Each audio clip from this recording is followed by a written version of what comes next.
हरे कृष्णा। तो देखिए दोस्तों, आज की इस वीडियो में हम कर रहे हैं 12th क्लास का एक नया चैप्टर जिसका नाम है प्रोबेबिलिटी।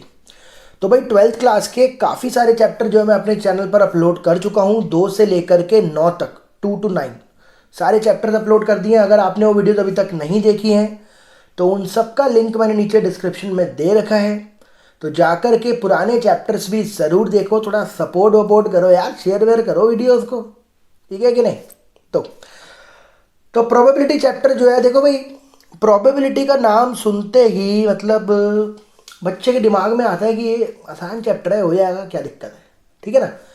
लेकिन 12th क्लास की प्रोबेबिलिटी ये इमेज को ना थोड़ी आपकी चेंज कर देती है, ठीक है। दिमाग में ये जो बैठा रखा है ना कि सिंपल है प्रोबेबिलिटी, आराम से हो जाएगी, कोई दिक्कत नहीं है। तो 12th क्लास की प्रोबेबिलिटी इस इमेज को थोड़ी सी क्या करती है, चेंज करती है। तो वैसे डरने वाली कोई बात नहीं है, लेकिन अगर आप टॉपिक जो है बहुत ही अच्छे से समझोगे, पूरी कोशिश रहेगी सिंपल से सिंपल तरीके से आपको समझाने की, उसके बाद जो है आप प्रोबेबिलिटी आपको फिर आसान लगने लगेगा। तो मतलब ये है कि थोड़ा सा ना इसमें दिमाग ज़्यादा लगाना पड़ता है, प्रैक्टिस थोड़ी सी ज़्यादा करनी पड़ती है। पहले ही बता दूं, बिल्कुल हल्के में इस चैप्टर को मत लेना। 12th क्लास की प्रोबेबिलिटी दूर दूर तक फेमस है, सबको पता है कि क्या चीज़ है ये, ठीक है भाई।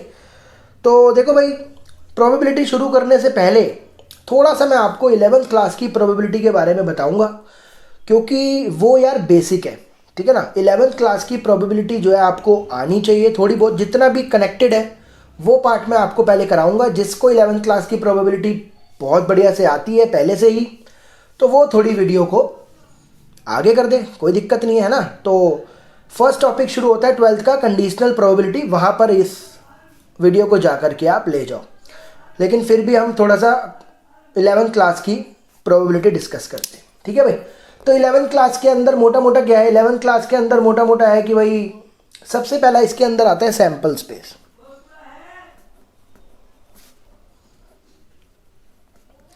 सैंपल स्पेस होता है भाई set of all possible outcome, ठीक है भाई, set of all possible outcome.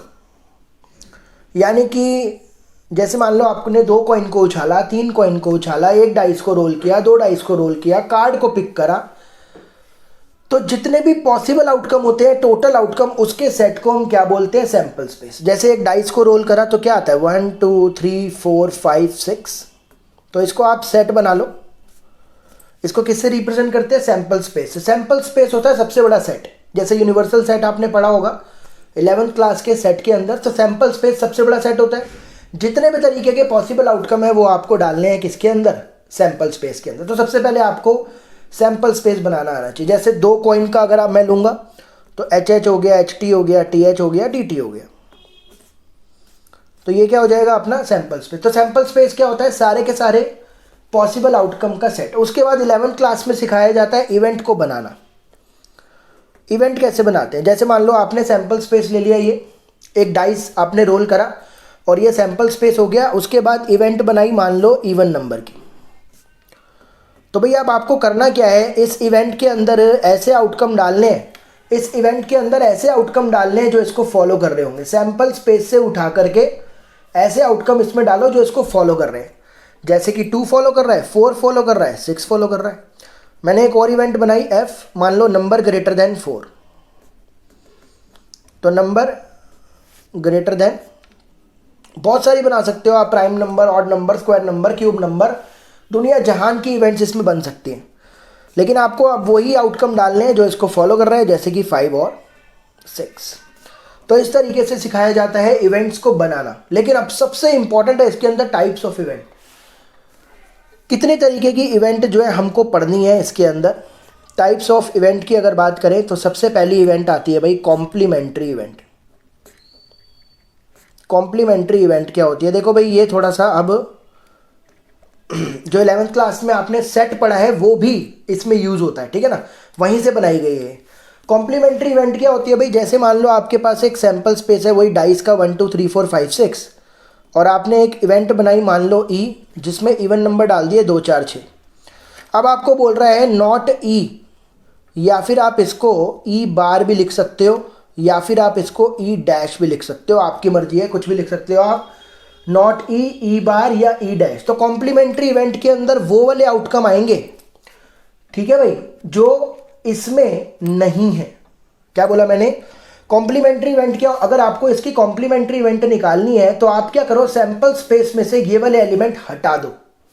तो 2 4 6 हट गया तो बचा क्या, 1 2 3, सॉरी 1 3 5, 1 3 5 आ गया। ठीक है कि नहीं? तो कॉम्प्लीमेंट्री इवेंट क्या होती है, किसी भी इवेंट की अगर आपको कॉम्प्लीमेंट्री यानी कि not E bar E dash अगर आपको ये निकालना है तो आपको उस सैंपल स्पेस में से वो वाले एलिमेंट हटाने हैं। जो बचेगा वो फिर आपको उसका उसकी जो इवेंट बनेगी उसको बोलते हैं क्या, कॉम्प्लीमेंट्री इवेंट। क्लियर हो गई कॉम्प्लीमेंट्री इवेंट क्या होती है? उसके बाद फिर आता है सेकंड, ए यूनियन ए और बी इवेंट। देखो भाई, ए और बी इवेंट होता है ए यूनियन बी। आपने पढ़ा होगा इसको, क्या पढ़ते हैं, ए यूनियन। 11th क्लास में हमने ये सबसे पहली बार पढ़ा था कि जैसे मान लो हमारे पास एक ए सेट है 1 2 3 4 और मान लो बी सेट है 3 4 5 6, तो आपको बताना है ए यूनियन बी क्या होता है। तो ए यूनियन बी होता है भाई ए वाले सारे एलिमेंट, बी वाले सारे एलिमेंट, दोनों में जो कॉमन है वो एक बार। तो 1 2 3 4 भी लिखना है आपको, 3 4 5 6 भी लिखना है, लेकिन 3 4 दोबारा आ गया तो दोबारा नहीं लिखना, रिपीट एक बार। तो ये ए यूनियन बी एक ऐसा सेट होता था जिसके अंदर ए के भी एलिमेंट आते थे और बी के भी एलिमेंट आते थे। लेकिन अब ए यूनियन बी इवेंट क्या होगा, ए यूनियन बी इवेंट होता है ईदर ए और बी और बोथ। बात समझ रहे हो? जब भी बोलेगा ए यूनियन बी, ए और बी, इसका मतलब क्या होगा, ए वाले, बी वाले या दोनों वाले। ठीक है भाई?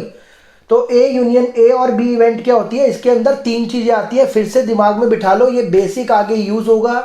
मैं जानता हूं बहुत दिक्कत आती है बच्चों को, इसलिए आपको थोड़ा डिटेल में, थोड़ा बेसिक में बता रहा हूं ताकि आपको आगे चैप्टर समझने में बिल्कुल भी दिक्कत ना हो। ये अभी आपको बढ़िया समझना है, जिसकी 11th की प्रोबेबिलिटी की यादें थोड़ी धुंधली हो गई हैं उसके लिए। ठीक है भाई? तो ए और बी इवेंट क्या होता है, जिसके अंदर ए वाले आएंगे, बी वाले आएंगे, दोनों वाले आएंगे। ठीक है ना? ए अकर होगा, बी अकर होगा, दोनों अकर होंगे। तो इसके अंदर 3 चीजें आती है, या तो ए, या तो बी, या दोनों। ऐसी इवेंट को ए और बी जब भी लिखा हुआ आएगा इसके अंदर ये 3 चीजें आएंगी, याद रखना, दिमाग में डाल लो। तीसरा आता है A and B. A and B इसका मतलब होता है ए एंड बी इवेंट, इसका मतलब होता है ए इंटरसेक्शन बी। क्या पढ़ते हैं इसको, A intersection B, A intersection B. तो इसके अंदर क्या होगा, अब जैसे मान लो इसी के अंदर ए इंटरसेक्शन बी आपने पढ़ा होगा, एक ऐसा सेट होता है जिसके अंदर जो दोनों में आता है, जो दोनों में कॉमन है, यानी कि 3 4। तो ए इंटरसेक्शन बी क्या होता है, 3 4। इसके अंदर वही वाले, ए इंटरसेक्शन बी के अंदर वही वाले एलिमेंट आएंगे जो ए में भी है और बी में भी है। ए को भी फॉलो कर रहे हैं और बी को भी फॉलो कर रहे हैं, केवल वही वाले एलिमेंट आते हैं इसके अंदर। तो इसको क्या बोलते हैं, ए इंटरसेक्शन बी।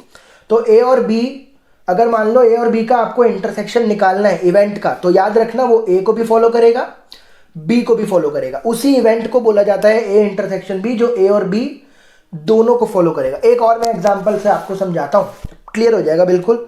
जैसे मान लो वही सैंपल स्पेस ले लिया 1 2 3 4 5 6 और यहां पर एक इवेंट ले ली इवन नंबर। तो इवन नंबर में तो आपको पता ही है 2 4 6 आने वाला है। और आपने एक इवेंट ले ली नंबर ग्रेटर देन 4, जैसे पीछे मैंने लिया नंबर ग्रेटर देन 4, तो इसके अंदर क्या आएगा, 5 6 आएगा। अब मैं बोल रहा हूं इसमें कॉमन निकालो, इंटरसेक्शन क्या है, दोनों का 6 ही तो है। अब मेरे को बताओ ये जो 6 है ये ई को भी और बी एफ को भी फॉलो कर रहा है कि नहीं। तो इसलिए बोल रहा हूं वही वाला एलिमेंट आएगा जो ई और एफ, देखो भाई 6 इवन नंबर भी है और नंबर 6 से बड़ा भी है, तो जो दोनों को फॉलो करेगा उसको क्या बोलते हैं, A and B event, A intersection B, मतलब ए इंटरसेक्शन बी या ए इंटरसेक्शन एफ, कुछ भी बोल सकते हो, उससे कोई मतलब नहीं। और चौथी तरह की इवेंट है event A but not be. इसका मतलब क्या होता है, ए मगर बी नहीं। तो इसके अंदर वो वाले एलिमेंट आएंगे जो ए में तो है मगर बी में नहीं है। ठीक है, इसको वेन डायग्राम से समझ लो। ए बट नॉट बी का क्या मतलब होता है, ए बट नॉट बी का ये वाले एलिमेंट, मतलब ए में से आपको जो बी वाला पार्ट है ना वो हटाना है, तो इसको क्या बोलते हैं, ए माइनस बी। ए में से आपने जो बी वाला पार्ट है वो माइनस कर दिया। इसको लिखने का तरीका होता है ए इंटरसेक्शन बी बार, या फिर बी बार को मैंने बताया क्या लिख सकते हो आप, बी डैश भी लिख सकते हो। तो a minus A but not be क्या होगा, a में से b वाले हटा दो तो वो क्या होता है a बट नॉट b, यानी कि आप इसको ऐसे भी लिख सकते हो, ऐसे भी लिख सकते हो, a इंटरसेक्शन b बार। तो ये बेसिक है 11th क्लास का। बाकी जो जो थोड़ा बहुत आता रहेगा मैं बीच में बताता रहूँगा। तो आपको सैम्पल स्पेस बनाना आना चाहिए, इवेंट बनानी आनी चाहिए आपको। उसके बाद कितने तरीके की इवेंट होती है वो भी आपको पता होना चाहिए कि ए यूनियन बी क्या होता है, इंटरसेक्शन बी क्या होता है, ये सब आपको पता होना चाहिए। और सबसे इंपॉर्टेंट जो 11th क्लास में फॉर्मूला था वो मैं लिख देता हूँ यहाँ पर। अगर आपको प्रोबेबिलिटी बतानी है ए यूनियन बी का तो इसका फॉर्मूला क्या होता था, probability of A, probability of B minus probability of A intersection B.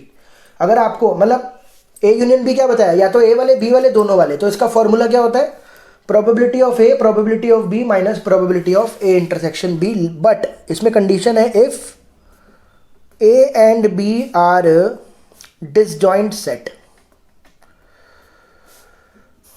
अगर ए और बी डिसजॉइंट सेट है, डिसजॉइंट सेट क्या होते हैं भाई, डिसजॉइंट सेट होते हैं जो बिल्कुल भी एक दूसरे को टच नहीं करेंगे। ठंड वैसे ही ज़्यादा हो रही है ना, तो ये एक दूसरे से क्या होते हैं, दूर दूर हो जाते हैं, ठीक है। तो ए इंटरसेक्शन बी क्या होगा, फाइव। ए और बी में कुछ भी कॉमन नहीं होगा, यानी कि प्रोबेबिलिटी क्या हो जाएगी ए इंटरसेक्शन बी की, भाई जब कोई एलिमेंट ही नहीं है तो प्रोबेबिलिटी क्या होगी, जीरो। अगर ए और बी डिसजॉइंट सेट है तो कुछ कॉमन नहीं आएगा, कुछ कॉमन नहीं आएगा तो एक भी एलिमेंट नहीं है तो प्रोबेबिलिटी जीरो। तो उस केस में ये फॉर्मूला क्या बन जाएगा, तो probability of A union B बन जाएगा probability of A plus probability of, क्योंकि ये तो जीरो हो गया। तो ये वाला फॉर्मूला तभी लगाना जब डिसजॉइंट सेट। तो ये 11th क्लास का बेसिक था। अब शुरू करते हैं भाई 12th क्लास का कंडीशनल प्रोबेबिलिटी। पहला टॉपिक है 12th क्लास का, यहाँ से शुरू हो रही है 12th क्लास, ये है कंडीशनल प्रोबेबिलिटी। तो मैं फिर से बोल रहा हूँ भैया, आपको टॉपिक को बहुत ही ध्यान से, बहुत ही आराम से, फुल कंसंट्रेशन से समझना है, क्योंकि अगर आप टॉपिक समझ गए ना तो एनसीईआरटी के क्वेश्चन इतने ज़्यादा हलवा हैं कि आप खुद ही कर लोगे, उसको ज़रूरत भी नहीं पड़ेगी किसी टीचर की या किसी भी की। अगर आपने टॉपिक समझ लिया ना तो आप क्वेश्चन खुद ही कर लोगे। इतने आसान क्वेश्चन दे रखे हैं एनसीईआरटी के अंदर। तो आपको टॉपिक पे दिमाग लगाना है बहुत ज़्यादा। तो जहाँ पर भी आपका दिमाग भाग रहा है इधर उधर, उसको यहाँ पर कॉन्सेंट्रेट कर लो, टॉपिक समझ लो, उसके बाद तो हो ही जाएगा। तो कंडीशनल प्रोबेबिलिटी क्या होती है, मैंने यहाँ पर एक सैंपल स्पेस लिया 3 कॉइन का मैंने सैंपल स्पेस लिया, triple H, H H T, H T H, T H H, T T T, T T H, T H T, H T T. तो मैंने ये सैंपल स्पेस ले लिया, ठीक है जी। उसके बाद मैंने एक इवेंट मानी ई, मैंने इसमें लिखा एट लीस्ट 2 हेड।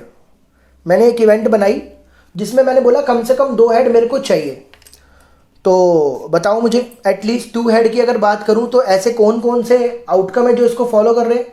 तो पहले 2 हेड वाले उठा लो, ये रहा ये रहा ये रहा, ये रहा ये रहा और ये रहा, और 3 वाला ये रहा।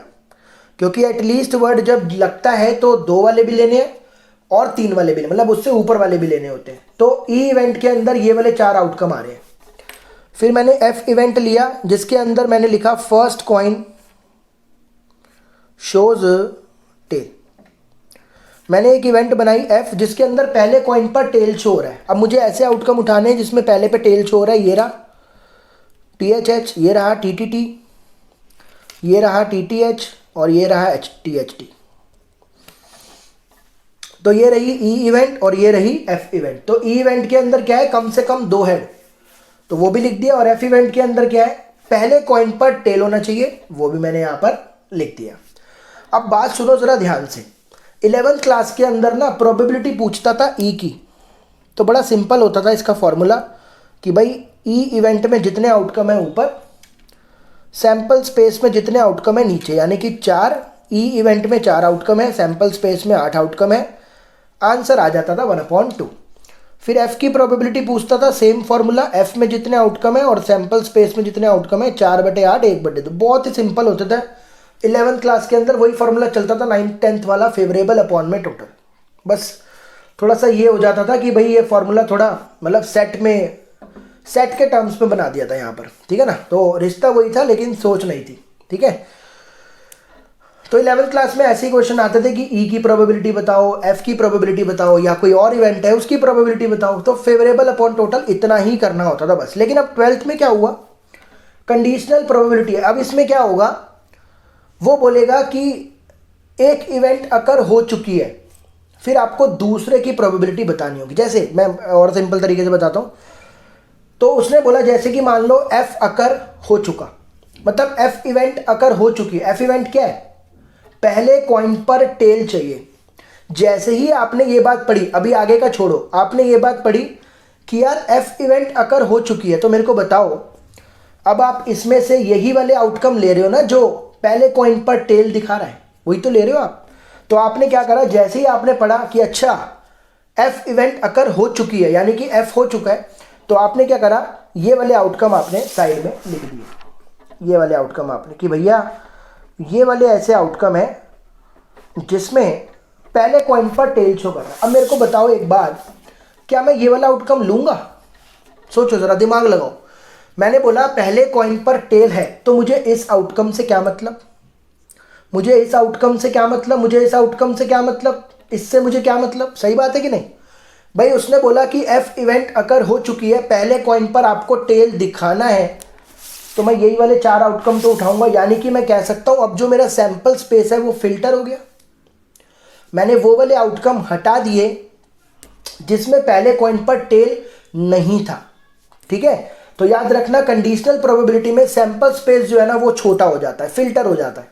ठीक है, तो पहले सैंपल स्पेस था ये, जब हम अलग अलग प्रोबेबिलिटी निकाल रहे थे एक एक इवेंट की। लेकिन अब क्या हुआ, उसने कंडीशन लगाई कि एफ इवेंट अकर हो चुकी है, तो मैंने एफ वाले आउटकम उठा के यहां पर रख दिए।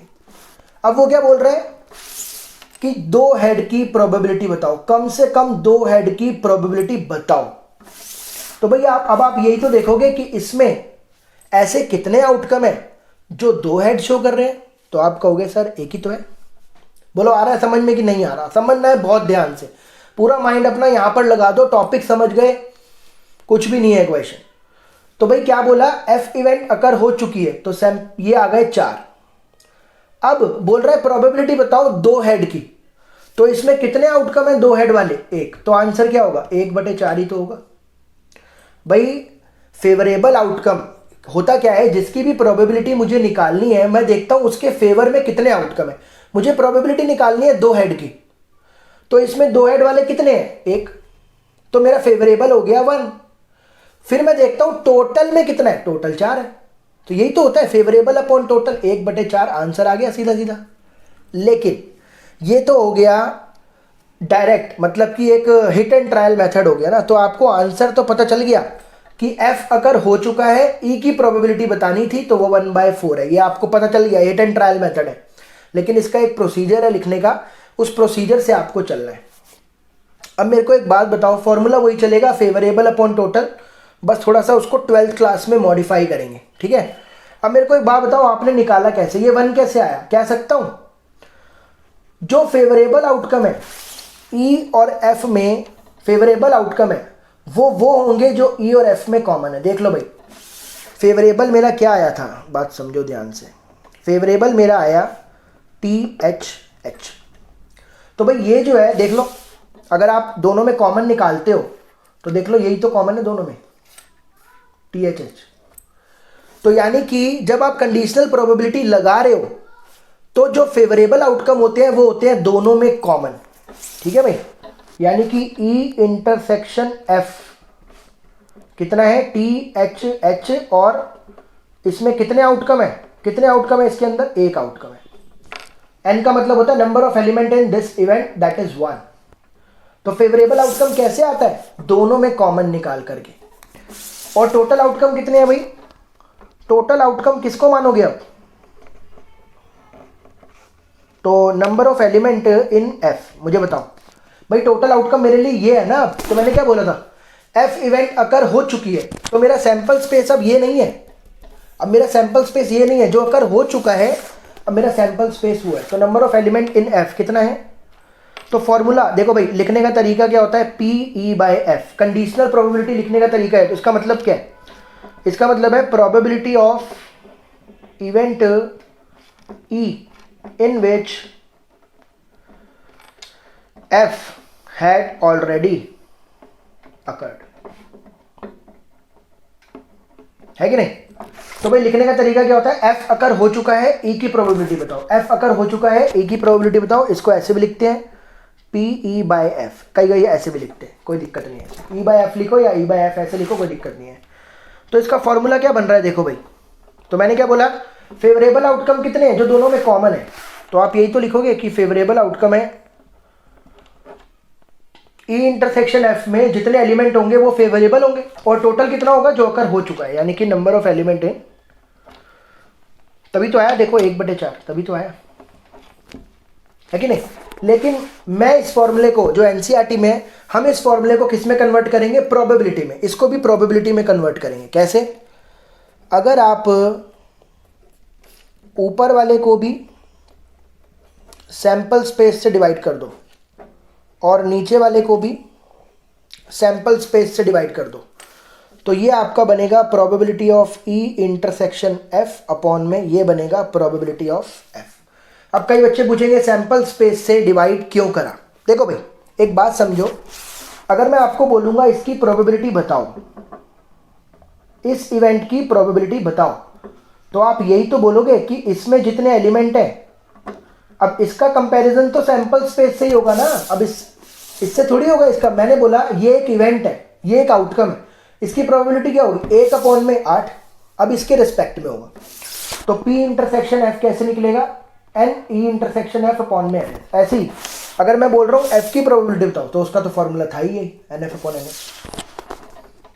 ठीक है भाई, तो अब कंक्लूजन बता रहा हूँ आपको, जब भी आपको बोले कि एफ अकर हो चुका है, ई की प्रोबेबिलिटी बताओ, तो फॉर्मूला क्या होता है, दोनों में जो कॉमन है उसकी प्रोबेबिलिटी ऊपर और जो अकर हो चुका है उसकी प्रोबेबिलिटी नीचे। बस ये था कंक्लूजन, और ये था पूरा आपका टॉपिक कंडीशनल प्रोबेबिलिटी का। एक एग्जांपल मैं आपको और करवाता हूं ताकि ये और आपको बहुत ही बढ़िया से क्लियर हो जाए। देखो भाई, जैसे मान लो मैंने बोला कि 10 कार्ड हैं, 10 पर मैंने नंबरिंग कर दी 1 2 3 4, कहाँ तक, 10 तक कर दी मैंने।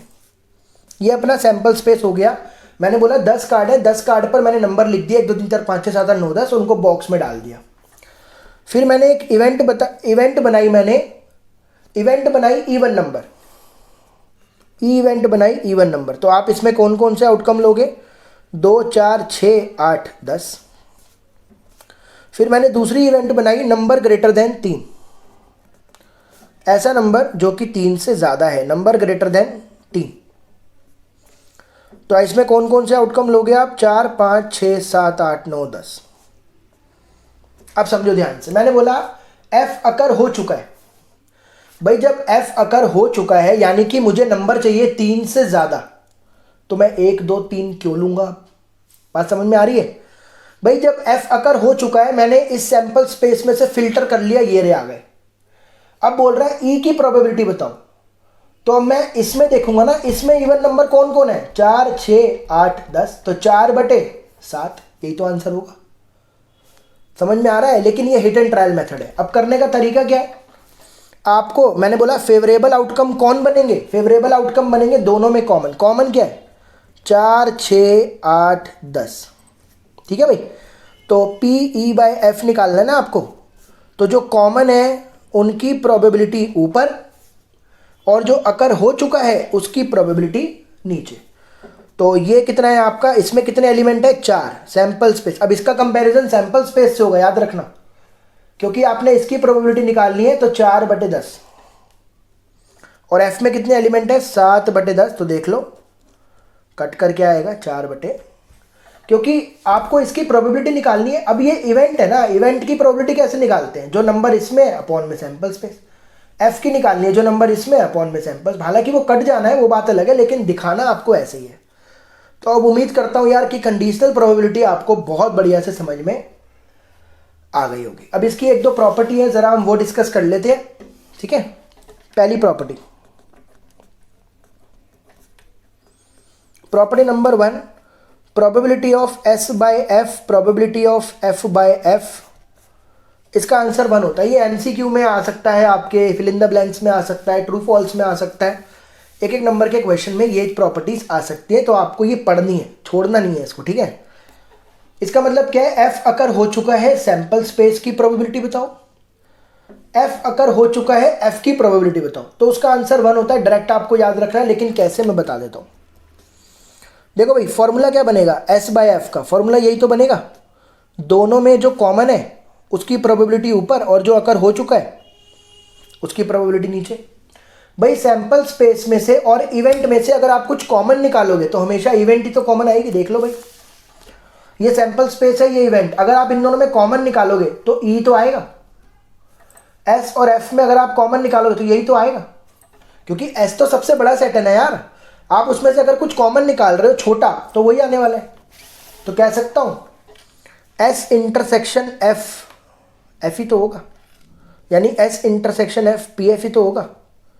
तो ये तो कट गया, तो क्या आंसर आएगा 1। ऐसी एफ बाई एफ क्या होगा फॉर्मूला, दोनों में जो कॉमन है, दोनों में कॉमन की प्रोबेबिलिटी ऊपर और एफ की नीचे।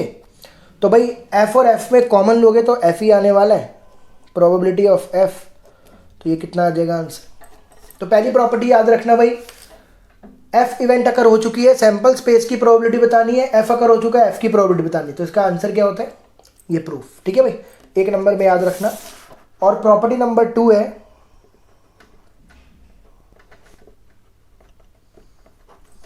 इसमें अगर आपसे बोले एफ अकर हो चुका है, नॉट ई की प्रोबेबिलिटी बताओ, नॉट ई तो क्या होती है, एफ अकर हो चुका है उसमें से ई वाली प्रोबेबिलिटी क्या कर दो, माइनस कर दो, ठीक है भाई। अगर आप एफ अकर हो चुका है बोल रहे हैं नॉट ई की प्रोबेबिलिटी बताओ, तो 1 में से एफ अकर हो चुका है ई की प्रोबेबिलिटी क्या कर दो, माइनस, ठीक है भाई। तो ये था भाई आपका पूरा का पूरा कंडीशनल प्रोबेबिलिटी का कॉन्सेप्ट। तो आज की वीडियो में हम कॉन्सेप्ट करेंगे, नेक्स्ट वीडियो से फिर मैं आपको एक्सरसाइज 13.1 कराना स्टार्ट करूंगा। उम्मीद करता हूं कि टॉपिक आपको पूरा समझ में आया होगा। कोई भी दिक्कत लगी हो कमेंट जरूर करें, या फिर आप मुझे इंस्टाग्राम पर फॉलो कर सकते हैं, फेसबुक पर, व्हाट्सएप पर, कहीं पर भी आकर के अपने डाउट्स को बिंदास पूछ सकते हैं। छोटे छोटे डाउट वीडियो में आया हो तो ज़रूर पूछें। मिलते हैं अगले वीडियो में, तब तक अपना ध्यान रखें। Thank you so much.